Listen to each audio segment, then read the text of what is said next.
What's up, guys? Maritime Spook here. And we're going to have a little talk about the Gerber Strongarm as I'm going through and doing some kindling here, mostly cedar. And a lot of people have wondered about the serrations on this, and if are they going to work for batoning wood, or why, if I were to get serrations, why would I get them, kind of thing. And the reason being, guys, and the thing is, you can get this knife in the plain edge for sure too. But the reason why that they have it in this fashion is because it was requested by the Special Forces and also by some of the guys like Tim Kennedy and those guys that are like Navy SEALs and Force Recon Marines to it was requested by them to be able to cut webbing and to be able to cut through other things. And actually, even in a defensive role, a serrated knife can be a heck of a good weapon against somebody too as well. Which to me, like I said, guys, all my knives are tools, and 100% would be a weapon at very last resort to ever have to actually hurt anybody with a knife. But the capability is there, that's for sure. But so that was kind of answering that, as that was requested by the Joint Operations Special Forces and all those guys to have their knives have a serrated option at least. If it wasn't 100% serrated, for the whole knife, at least have an option. And that's what's cool about this Strongarm, is that you can get the plain edge. Now, the reason I could have got the plain edge too, I know enough about them and I've researched this knife. But the thing being, guys, is I wanted the serrated version because of the very same reason. To try it for these woods type of tasks, see if it was something that would, could pan out and be a good knife for that aspect. And it really, really is, guys. With those serrations, if you want to make, if you're somebody that has trouble with feather sticks and stuff like that, it makes a heck of a good feather stick with just the serrated part. You can get in there and, make your feathers very, very easily. And then if you wanted to, you can just skip ahead to the straight edge part. So, I mean, you got the best of both worlds, right? So you can make some really, really immaculate curls. Like I said, for batoning wise and stuff, guys, I like it. I've never had trouble. And actually, if you do it the right way, and you get in there and use your serrations, it actually locks into the wood that you're batoning quite well. And that way it makes it so, the wood's not jumping around on you.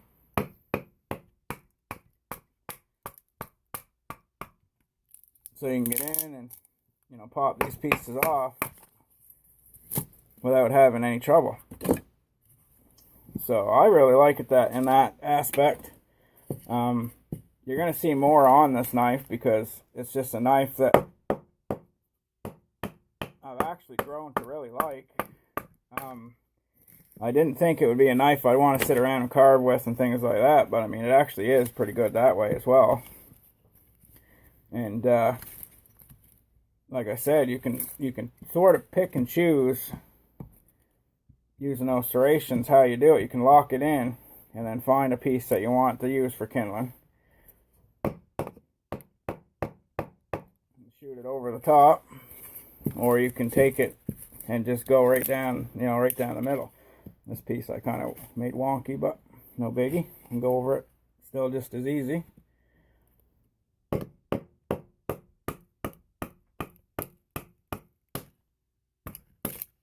we go, that has a knot. But comes with an immaculate sheath. I'll show you that in a second. And a lot of these guys I'm cutting up, and then I'll go over them after and make them a little bit smaller.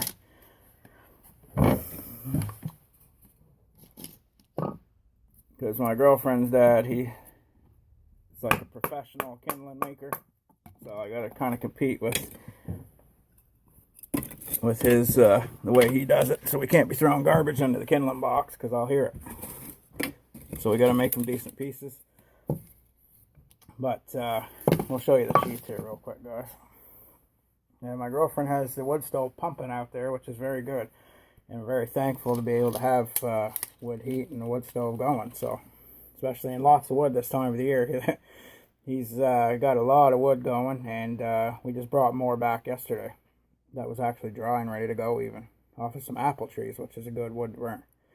But 90-degree spine, guys. Got that super comfortable rubber grip right there going on. Attitude adjuster in the back. Why I like this for the Canadian winter is I think that's going to be good for breaking ice and stuff like that.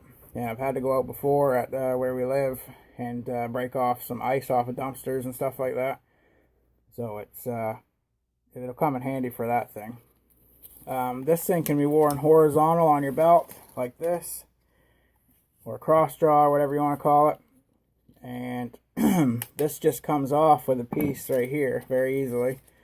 This pulls out, and then this can come off, and you can attach this on any molly webbing. You can extend it so the knife sits different. It's sort of something you got to get and play with, but that's how that mechanism works, is a thing like this, and it slides in the bottom, and then away you go. It has this that comes off, this nice webbing, and that's how I've been wearing it sometimes, guys. It's not just horizontal, but just wearing it on my belt, just like a normal, almost like dangler kind of thing. And but this all comes off. You don't have to wear it that way. And meeting with NATO standards on this knife, it has to be able to go in the sheath both ways. So there it goes in that way. It's got a cool thumb ramp on both sides. And then it's swinging around, it can go in the sheath that way. And that's a NATO standard. They have to, for NATO, for a knife that to be used in the military or anything like that, you have to be able to put the knife in both ways. So that's a standard that they met. But like I said, guys, all the batoning and all the other stuff, no chips, no rolls, no anything like that. Now, I'm going to say something right now. There's going to be people sitting there going, well, you're only batoning, you know, softwood and stuff like that. Well, really, guys, your knife, in a way, a lot of people that are into bushcraft and survival, they say it this way, your knife's your life. So why, in a way, would you take your knife and be out there beating on like frozen birch and stuff like that? That's what axes are for. That's what knives like BK9 and, you know, Jessica X and knives like that, that's what those are for. A big knife that can handle, you know, a long blade, handle beating on a frozen piece of birch, you know, or something like that. So, in a way, you shouldn't be doing that. But for your firecraft or your fire prep or whatever, 100% this stuff is perfect for that.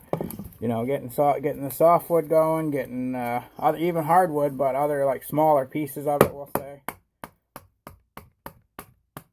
But no, I really like it. You're gonna see it more. This is just like a quick little sort of talk and video about it, but I really like the knife, and you'll see more of it, guys. But this is just a little talk about that, and you know, I just really like it. A lot of people had asked about the coating. Does the coating stop a 90-degree spine from working? And got the big Schrade ferro rod that's got a video coming up. And no, it does not. It actually throws sparks quite well. And I don't want to throw too many because we're down in our wood thing, but just to show you, it does throw sparks well, even with the coating. And the coating's held up very well. All the batoning and other things I've done with it, you know, before this video, it's kept very well. So anyway, guys, that's a Gerber Strongarm, sort of the first video of it, and like I said, I have no problem with those serrations. Now I got to fill up the rest of this Kindling box here, but anyway, Spook signing out. Stay safe and stay tuned. Get in and go on and enter that giveaway. I'm still giving away 5 of those 5-inch Uberluten Ferrocerium rods, guys. Get in and check it out. Take her easy, guys, and stay safe.